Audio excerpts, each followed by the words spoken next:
April 30వ తారీఖున నేను లక్ష్మీ కుబేర హోమం జరిపిస్తున్నానండి. ఉద్యోగంలో ప్రమోషన్స్ లేకున్నా, వ్యాపారాలలో నష్టాలు జరుగుతున్నా, రుణ బాధలలో ఉన్నటువంటి వారు, అదేవిధంగా విదేశాలకు వెళ్ళి చదువుకొని అక్కడ జాబ్ సంపాదించాలి అనుకున్నటువంటి వారు ఖచ్చితంగా ఏప్రిల్ 30వ తారీఖున సాయంకాలం 6 గంటలకి నేను లక్ష్మీ కుబేర హోమం అనేది కూడా జరిపిస్తున్నాను.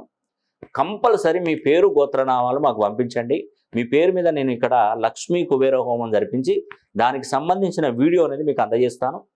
అదేవిధంగా ఆ లక్ష్మీ కుబేర హోమం నేను జరిపిస్తున్నప్పుడు మీరు యథావిధిగా మీరు సాయంకాలం 6 గంటలకి అమ్మవారి ముందు వీలైతే మీకు సాధ్యమైతే ఒక 72 గంటల పాటు అఖండ దీపాన్ని కాపాడండి. ట్రై చేయండి. ఒక పెద్ద పాత్రలో నూనె నిండుగా నింపేసి 1 లీటర్ నూనె పోసేసి ఒక పువ్వొత్తితో పెద్ద వత్తి కాకుండా చిన్న స్మాల్ వత్తి అయినా పెట్టండి. మామూలుగా పక్కకు వత్తి వెలిగించండి. దానికి గాలి తగలకుండా ఇంట్లో దేవుడి గదిలో పెట్టుకోండి.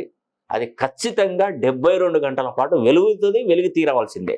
ఇలా 72 గంటల పాటు దీపాన్ని వెలిగించే లక్ష్మీదేవి అనుగ్రహం ఆ సంవత్సరానికి సూపర్గా ఉంటుంది. అంటే మీ పిల్లలకు ఉద్యోగాలు వస్తాయి, మంచి చక్కటి వ్యాపారాలు చేస్తారు. మీ హస్బెండ్ మంచి మంచి వ్యాపారాలలో మంచి లాభాలు అనేది గడిస్తారు. అదేవిధంగా వివాహం కానటువంటి పిల్లలకి వివాహాలు జరుగుతాయి.